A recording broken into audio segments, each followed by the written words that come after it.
muxuu ahaay ilaahay waxaan ka baryaa kii mas'uuliyaddaas ka soo baxan ilaahay iga dhigo adinkana waxaan idinka codsanayaa maanta meesha aad mas'uuliyadda iigu dhiibteen inaadan iiga harina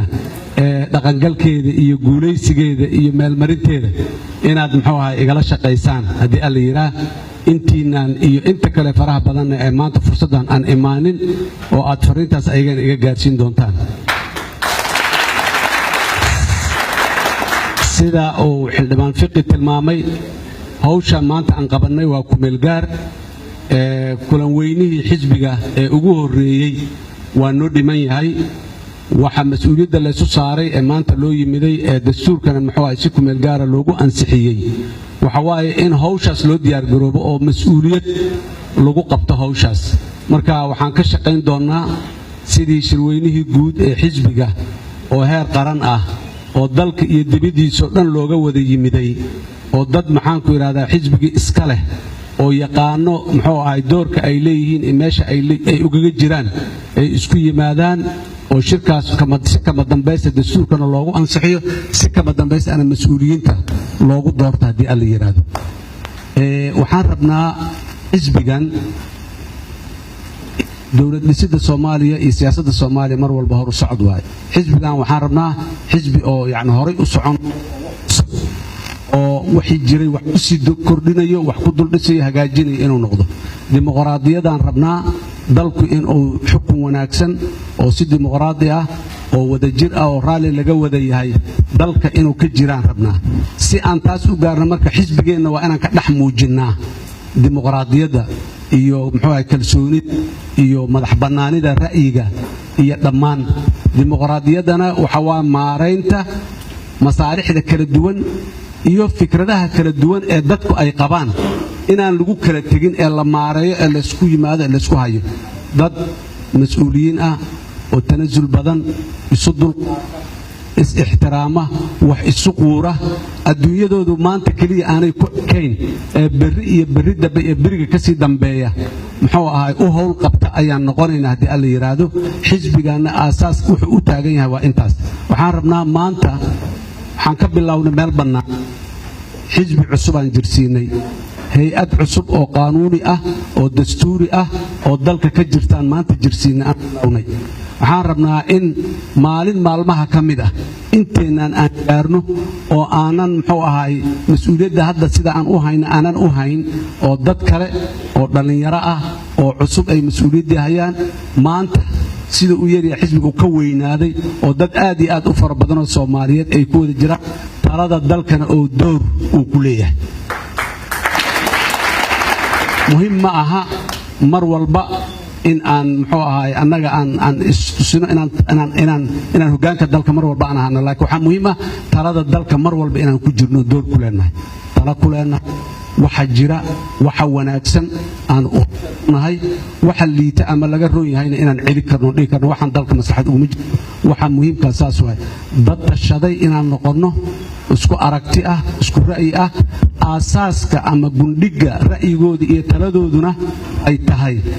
aasaaska iyo gundhiga taladooduna ay tahay Soomaaliya mid ah Soomaaliya dimuqraadi ah Soomaaliya dawladnimo wanaagsan ee ka ansaxday dad badan ayaa naga maqan intaan iyo in u dhow midna maahin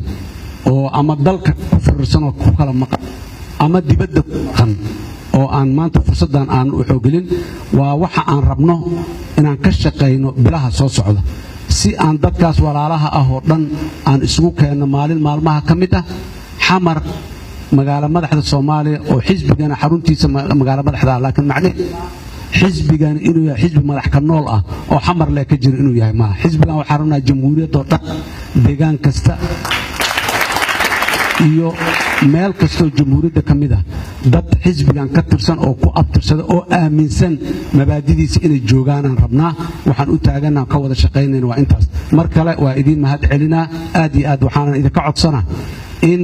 hawl aad iyo aad u adag mas'uuliyadda maanta aan qaadnay hawl aad iyo aad u adag waa ammaano waaye ammaanadaasi in aan u istaagno aan hawl loo deyin ma qabsoonto inaan marka qaarkood hawlo kale oo aan leenahay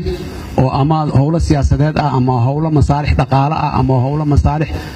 family ama beelad ama safarada qaarkood inaan ka gaabsano hawsha xisbiga awgeed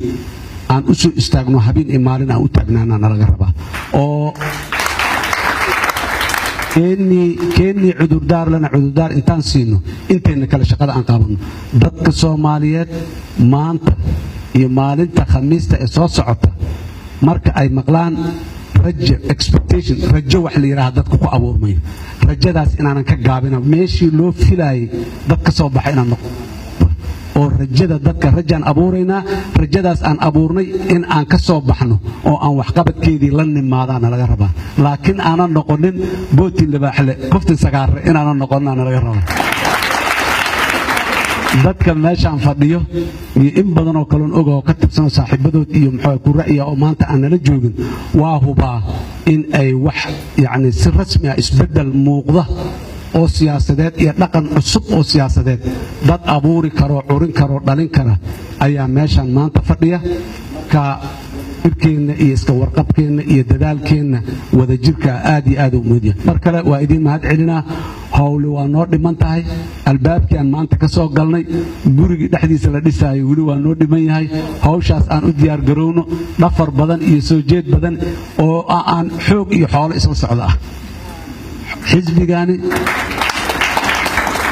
ma rabno inuu noqdo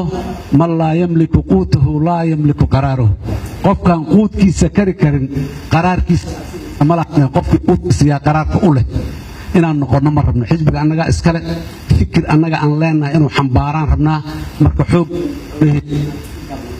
oo aan ku meel marino waa sida kaliya ee wax macna lahoon raalli ka nahay annaga haddii kale qofkii wax ku siiyaahay ajanda uu leeyahay iyo fikir uu leeyahay miduu diidan yahay oo adigu aad lahayd oo aad rabto kaa qabsado kaa reebo ama mid aadan qaadi lahayn shalaba aad ka soo tagtay uu yiraahdo ma kan anaa watay iigu dar meesha ka fursan maysid haddaad xoolo islaameed aad ku haminaysid weliba xoolo ajnabi uu leeyahay haddaad ku haminaysid ha ku haminina waa karnaa awooddeedaan leenahay waa haysanaa laba siyaabood mar waaye waxaan haysan inaan bixino marka kale waaye ee meeshii xoolo u baahnaa lahayd xooggeena iyo dadaalkeena iyo juhdigeena inaan ku badbaadino haddaan qof khabiir ah raadin lahayn oo lacag sii lahayn dad khubaraha xisbiga ku jooga dadkaas inuu isu istaagaan annagaa qabanayno howlaha xisbigeena ay dhahaan oo aanan u baahanin inaan qof khabiir aan soo kirino haddii maxaan ku idhahdaa la qabanaayo hawshaan la qabanaayo yaa qabanaayo inteenan hawsha qabanaysaa bixinayno bishii qaaraankii waa kanaa sanadkii qaaraankii la iska rabo waa kanaa dadka hebel iyo hebel iyo hebel anaa aqaanay meel hebel anaa degaan hebel anaa dadka tagayo oo ku soo dhiirigelinayo oo tusayo muxuu ahay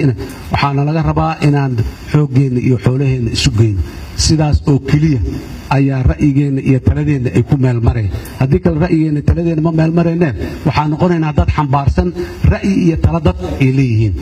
dad xambaarsan oo wadanahay waana lagu fashilaa laguma guulaysto annaguna waxaan u taaganahay karaamada dalkan iyo dadkan iyo diintooda in ay soo noqotaan rabnaa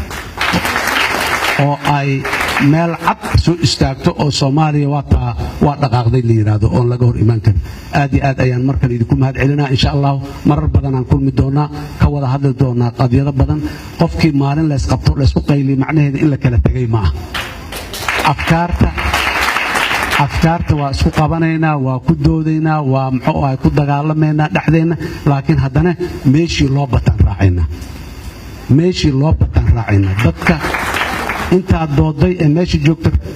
u bataan raacayna waa laga yaabaa ra'yigaaga laga tagay inuu kii saxda ahay waa laga yaabaa laakiin waxa muhiimka waxa waaye ra'yigii saxda ah in la qaado waayo dadkuna ay isdiriraan oo iskhilaafaan mushkiladda laga cararaayo dadka inta badan meesha ay jiraan hal aado la leeyahay waa sidaas laakiin garawshiyaad heday ixtiraam gaaraad heday ra'yigii shalay uu noo keenay hebel ama heblaaye ay noo keentay aan diidnay kii saxa ahaayoo ahay maalintaas wixii ka dambeeyay in aad laakiin haddaad maalintaa dadka ka cararto tira aniga ra'yigayga dil diiday meesha maxaa ka jeedaa waxa waaye dhibaato meesha ka timid waaye mar kale aad iyo aad u mahadsan tihiin waa joognaa waa shaqaynaynaa waxaan rabaa oon idinkaga mahad celinayaa mas-uuliyadda aad ii dhiibteen iyo ixtiraamkii qadaridda waxaanan idinka codsanayaa culayskeeda in la ila qaado oo la ila shaqeeyo si guulkama dambaysaan u gaaro aad iyo aad u mahadsantihiin